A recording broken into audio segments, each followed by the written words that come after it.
Mord, Menschenhandel und illegale Goldminen. Die durchschnittliche Lebenserwartung beträgt hier nur etwa 30 Jahre. Über 5000 Meter Höhe, nur 50% Sauerstoff, keine Infrastruktur, keine Sanitäranlagen, eine extrem hohe Quecksilberbelastung. Wenn dich die Umgebung hier nicht umbringt, dann ist es diese extreme Kriminalität hier. Und trotzdem leben hier etwa 30.000 Menschen. Auf der Suche nach Gold, auf der Suche nach Hoffnung, auf der Suche nach einem besseren Leben. Willkommen in La Rinconada in Peru.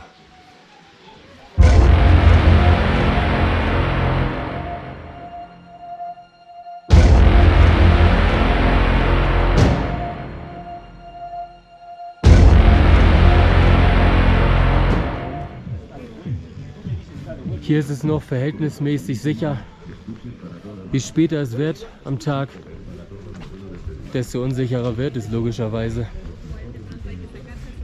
Und je weiter man reingeht.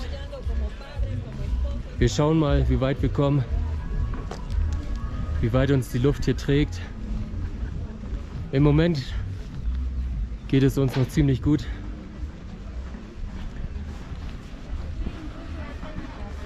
Und im Moment sieht es hier noch nach einem normalen Leben aus.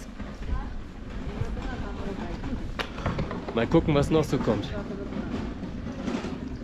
Diese Gegend wird auch oft als Tor zur Hölle betitelt. Die verschluckt einen einfach.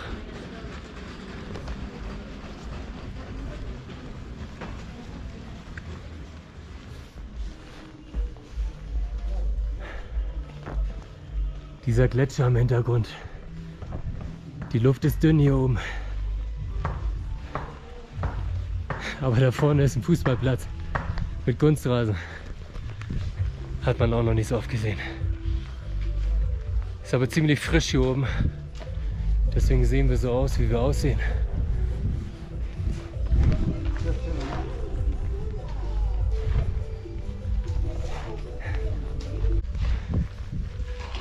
Ja, 5200 Meter liegt diese Siedlung knapp. Wart ihr schon mal so hoch? Schreibt es gerne in die Kommentare. Ich war noch nie so hoch. Das höchste bisher war 4800 bei mir. Aber noch geht's.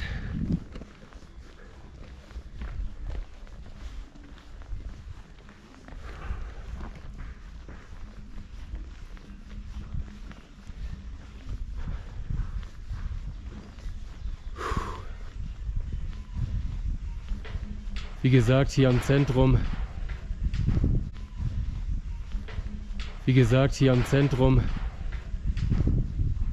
ist es noch ziemlich entspannt im Verhältnis. Aber wir wollen hier mal ein paar Stunden rumlaufen und uns das Ganze angucken. Hier ist der besagte Fußballplatz. Irgendwie schon ziemlich geil.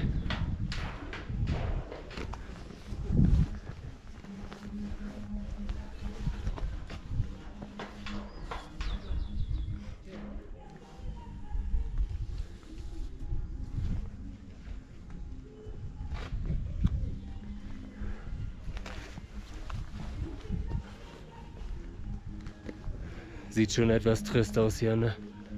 Da oben die Hütten, da gehen wir gleich mal hin.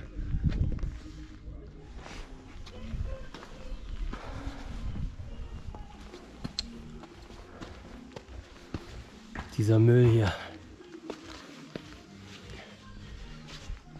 Diese Leitung, die ihr hier seht, das ist kein Strom. Das transportiert Wasser. Aber das Wasser ist mit Quecksilber verseucht. Durch die Goldminen.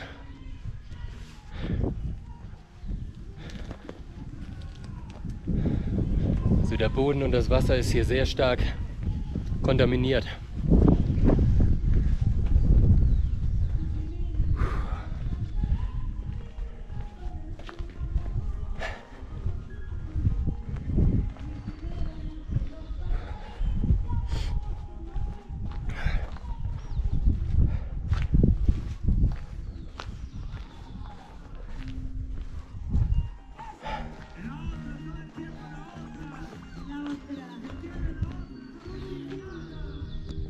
Die Luft ist so dünn hier.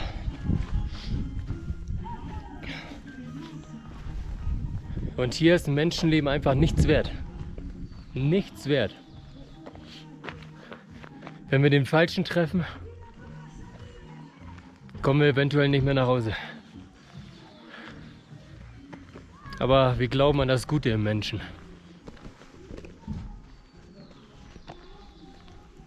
War da mal längs?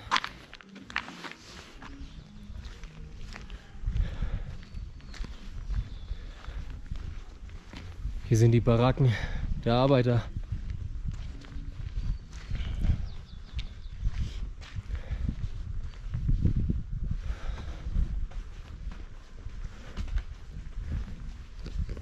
...30 Tage arbeiten sie in den Minen unentgeltlich, unter schwersten Bedingungen, unmenschlichen Bedingungen. Und am 31. Tag dürfen sie für sich arbeiten. Ob sie dabei Gold finden und wenn ja, wie viel, das ist mal eine ganz andere Frage. Die meisten finden vermutlich nichts und arbeiten und arbeiten und arbeiten sich zu Tode. In den Minen sind so viele toxische Gase.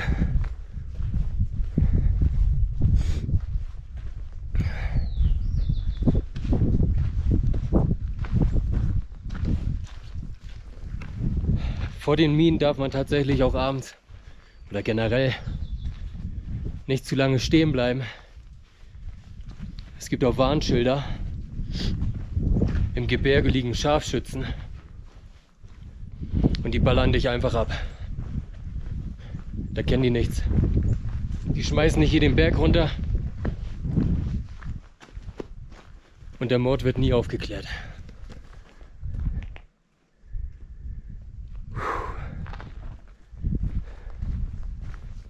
Guckt euch das mal an hier.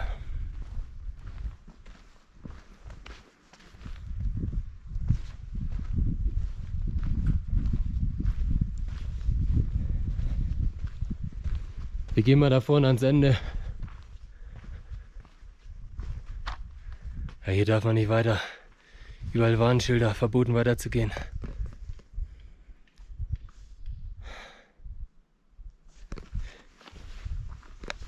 Da halten wir uns mal dran. Alter, ist das heftig. Hier wieder hochzulaufen. Mein Bruder ist gleich oben geblieben. Haben wir den Weg gespart. Er hat sich den Weg gespart. Wir haben noch ein paar Höhenmeter vor uns. Scheiße. Aber ich, der Kulturpapa, der will euch nichts vorenthalten. Aber ich mache hier mal kurz einen Cut. Sonst atme ich noch schwer in die Kamera.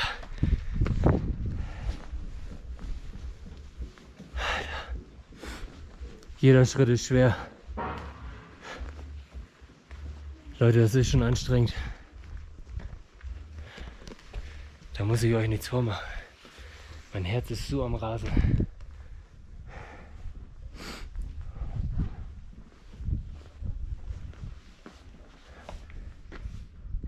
Hier wieder die Wasserleitung.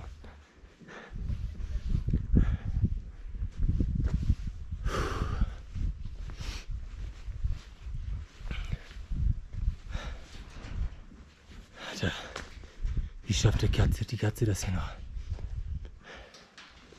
Wo wollen wir links? Links oder rechts? Okay.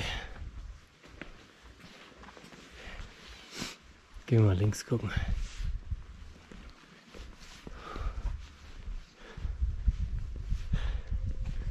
Das ist anders hier. Das ist einer der extremsten Orte, wo ich jemals war in meinem Leben. Ich glaube, so viel extremere gibt es auch nicht mehr.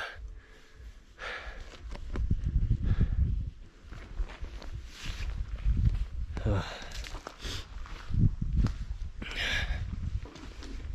Wenn die ganzen Treppen nicht wären, ne? Dann wird die Welt wieder ganz anders aussehen.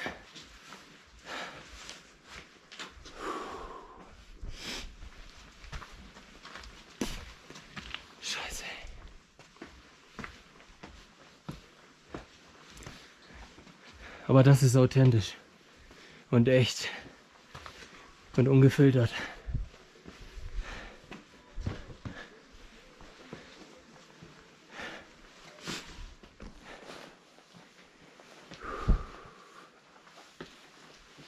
Hier sind nur Treppen. Und dabei zu reden, ist echt anstrengend.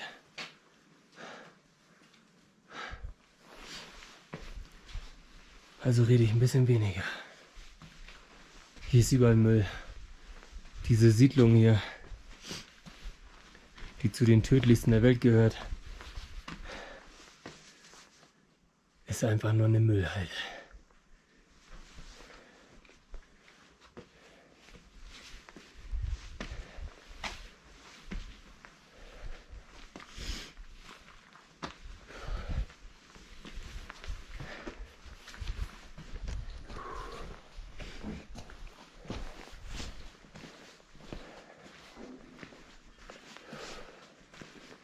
Das ist schon trist hier. Das ist schon richtig trist.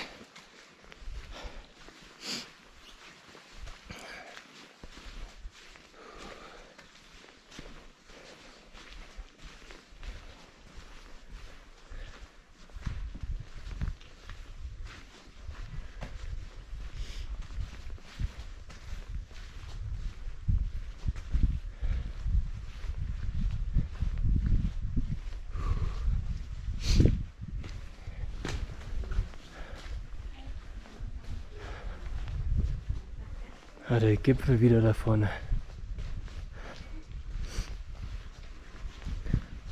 Also hier ist echt wenig los. Die sind alle am Arbeiten hier.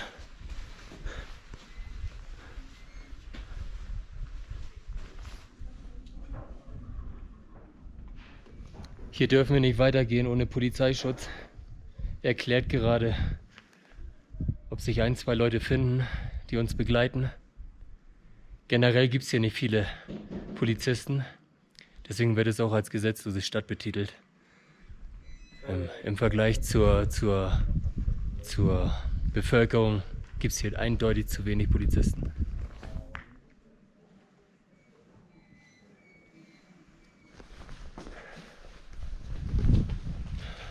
So, der Polizist hat das gerade geklärt mit dem Hauptkommissar auf der Wache. Er kann leider nicht mitkommen. Sie sind nur zu zweit. Es wurde ihm nicht erlaubt, falls hier ein Einsatz ist. Müsst ihr euch mal vorstellen, zu zweit für 30.000 Menschen. Deswegen werden hier auch so viele Leute erschossen. Und zwangsprostituiert. Hier müssen Kinder schon mit 13, 14 anschaffen gehen. Aber wie gesagt, wir haben jetzt eine Sondergenehmigung bekommen. Wir durften passieren. Aber wir dürfen definitiv nicht in die Nähe der Minen. Das ist lebensgefährlich ohne Polizeibegleitung. Wegen der Scharfschützen im Gebirge. Schade. Wir hätten es euch gerne gezeigt und wären 3 Leute auf der Wache gewesen, wäre wohl einer mitgekommen. Aber sowas ist nicht planbar. Es ist, wie es ist.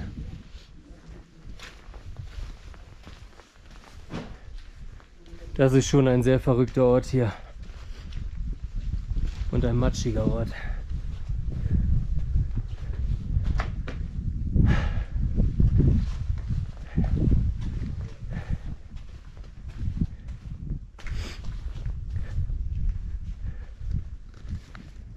Das mal zu erleben, ist schon eine sehr krasse, grenzwertige Erfahrung. Hier waren wirklich noch nicht viele. Die meisten kennen diesen Ort gar nicht. Ich wollte schon immer mal hierher. Ist sehr besonders, sehr speziell.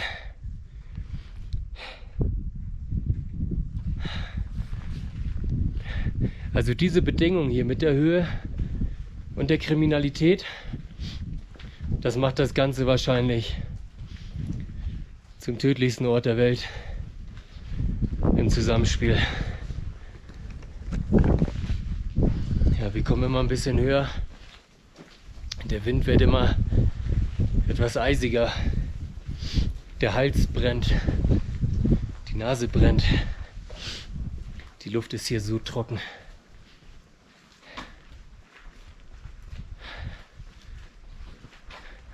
Das ist schon eine krasse Erfahrung. Muss man ganz klar sagen.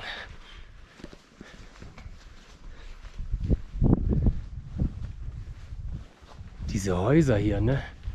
Mit diesen Wendeltreppen.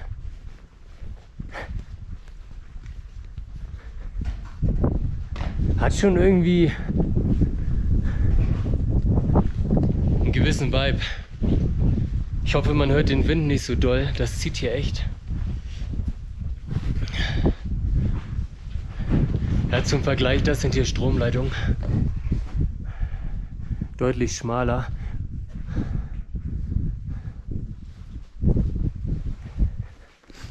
Ja, bis zu den Minen dürfen wir gehen. Allerdings weiß ich nicht, wo diese Minen anfangen. Aber wir werden sicherlich darauf hingewiesen werden. Wir werden hier schon sehr schräg angeguckt von den wenigen Menschen.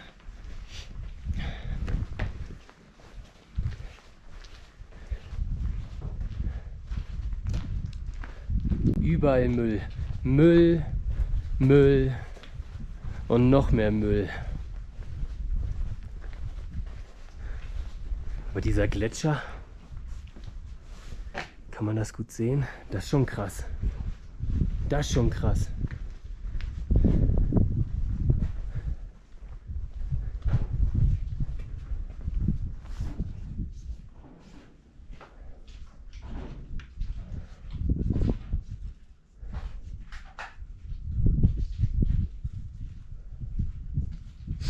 So, mein Bruder guckt, was da unten Phase ist.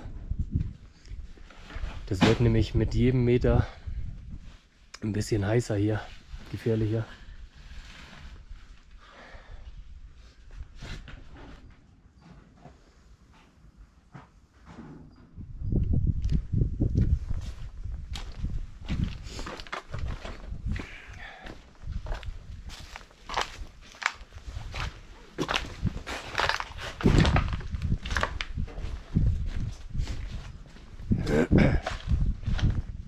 Was für ein Müll. Unglaublicher Müll.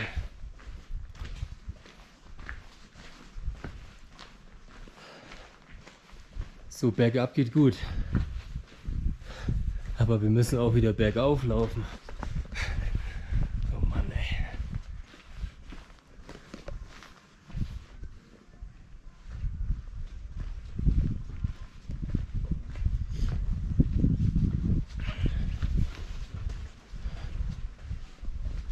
Ich habe keine Ahnung, wo es hier lang geht.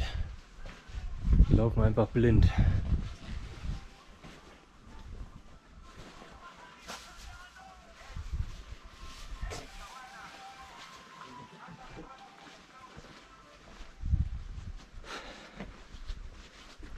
Also dieser Gletscher, der ist doch mal... Der ist doch geil. Der ist doch richtig geil.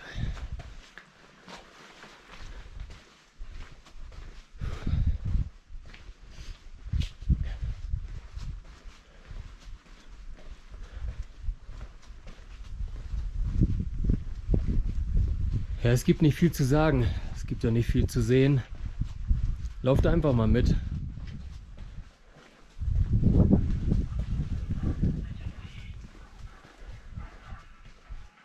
Ein bisschen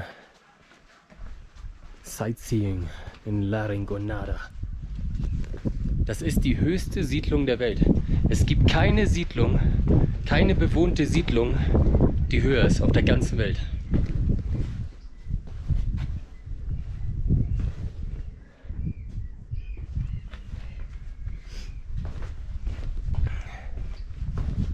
Boah, scheiße sieht das aus, ey.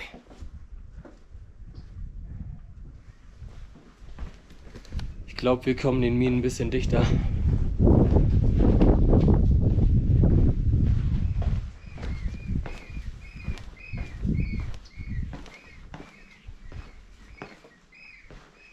Oh, fuck, alles am Schimmeln hier.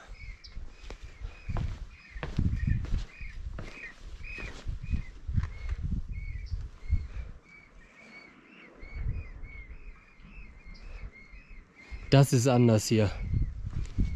Das ist anders. Sowas habe ich in meinem ganzen Leben noch nicht gesehen. Das ist anders.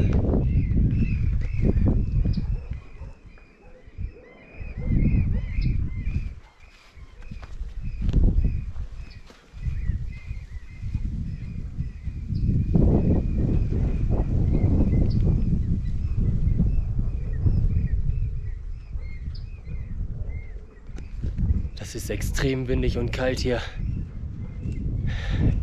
Ich versuche immer die Kamera so zu drehen, dass ihr mich versteht. Die ganzen Wasserrohre hier oder Wasserleitungen. Da unten noch eine Siedlung, wahrscheinlich von den ganzen Minenarbeitern.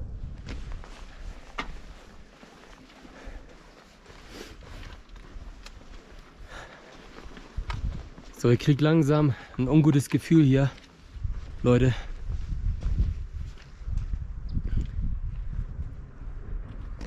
Die Polizei hat gesagt, bei den Minen ist es lebensgefährlich. Also sehr viel weiter werde ich nicht mehr gehen.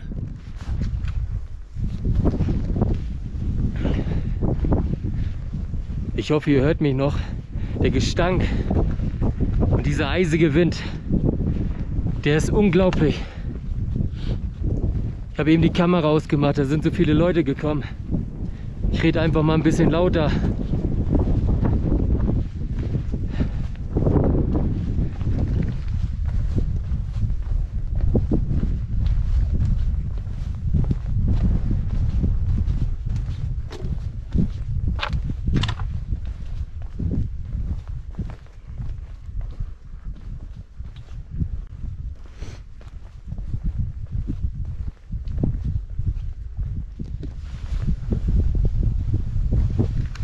Wir gehen noch ein bisschen weiter. Das ist echt gefährlich hier.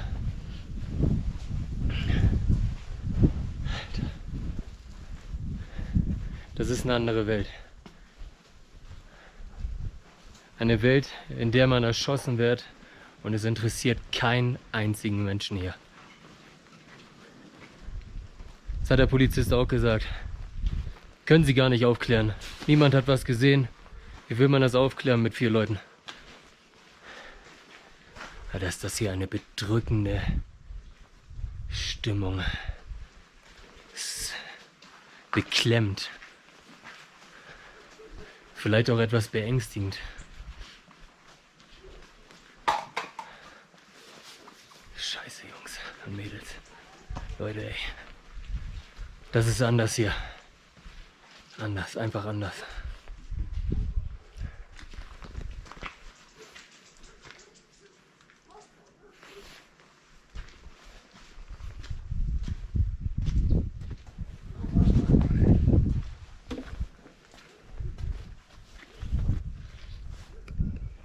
Das ist heftig hier. Diese Gefahr, gepaart mit diesem Gletscher und diesen Hütten.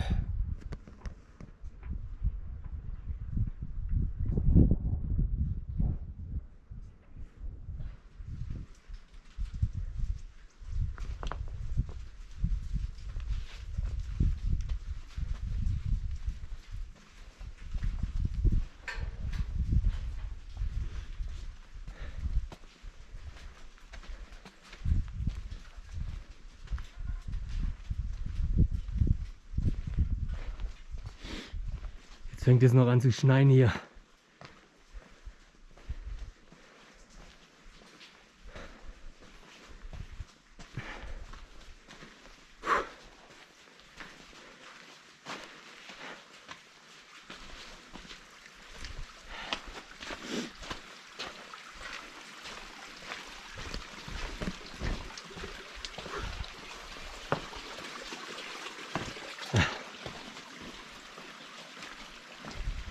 Raus.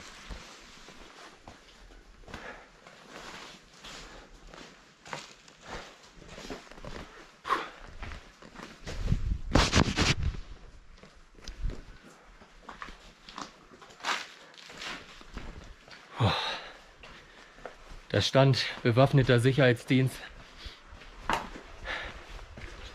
Das war wohl das Zeichen, sich hier schleunigst zu entfernen. Bloß weg hier. Das wird hier zu heiß.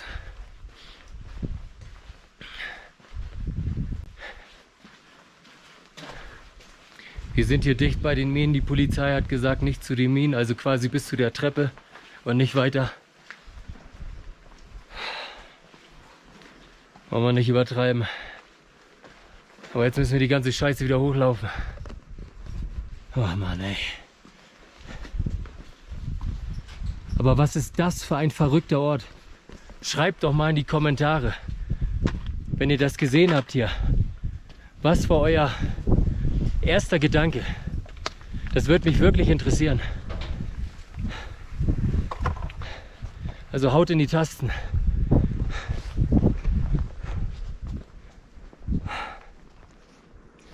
Das ist anders hier. Ich bin so am Pumpen. Hier seht ihr irgendwie 4 Kunstrasenplätze da unten.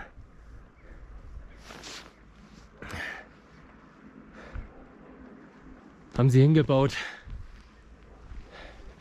um die Arbeiter bei Laune zu halten. Ich meine, irgendwie muss man ja motiviert werden, 30 Tage umsonst zu arbeiten. Oder noch länger. Aber ob hier jemand Fußball spielt bei 5000 Metern noch was oder noch mehr, 5200, ich weiß nicht wie hoch wir sind, 5300, ich habe keine Ahnung.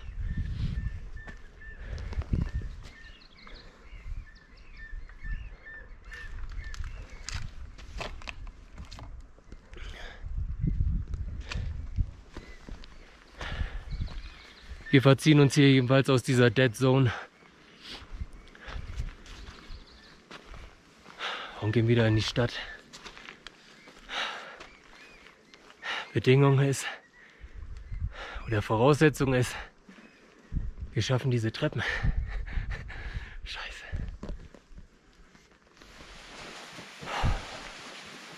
So, wir gehen zurück ins Zentrum. Es fängt an zu hageln. Wir sind beide schon sehr am Pumpen. Das ist ein sehr verrückter Ort hier. Das ist unbeschreiblich. Was sagst du dazu? Ja, schon unmenschlich hier, die Bedingungen. Aber was man hier alles für Geld macht und für eine bessere Zukunft. Ja, ist verrückt. Ist verrückt. Leute, wir sind auf dem Rückweg zum Colectivo. Der Colectivo fährt ungefähr für 7, 8 Euro nach Juliaca wieder zurück. Ungefähr 3 Stunden. Wir waren jetzt hier einige Stunden. Und ich muss sagen, das war körperlich sowie mental grenzwertig. Alle Leute, die wir getroffen haben, haben uns hiervon abgeraten. Selbst auf dem Weg hierher hat der Fahrer vom Colectivo gesagt, wollt ihr hier wirklich hin? Der hat mehrmals nachgefragt. Alle haben uns hiervon abgeraten. Also die Gefahr ist echt, auch wenn es vielleicht nicht so wirkt auf dem Video für euch. Ich habe sie gespürt. Das ist anders hier. Wir gehen jetzt zum Colectivo, der fährt da vorne ab. Und dann reicht das auch. Das war eine Erfahrung, die ich in dieser Form nie wieder machen werde. So viel steht fest.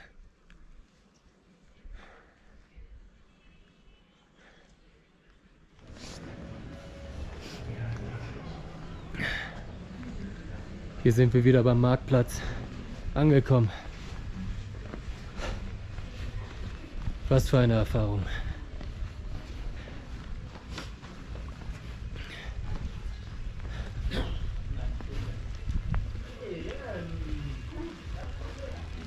Guck mal, hier vorne steht es noch auf dem Schild. Rinconada. Zeige es euch.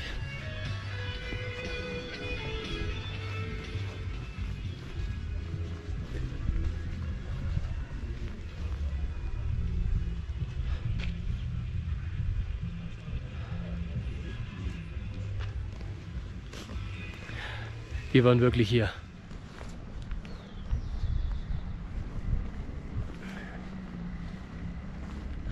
So, hier unten geht's zum Kollektivo.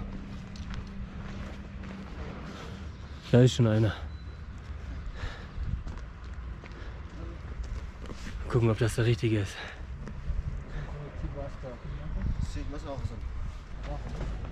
So, wir gehen jetzt hier runter zum Kollektivo. Die Hunde sehen sehr unfreundlich aus. Bloß schnell weg davon. Da unten stehen sie schon, die Kollektivos. Zurück nach Juliaca.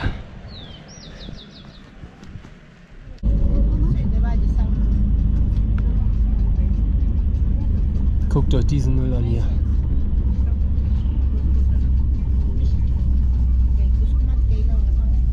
So werden die Anden vollgemüllt hier. Das ist unglaublich.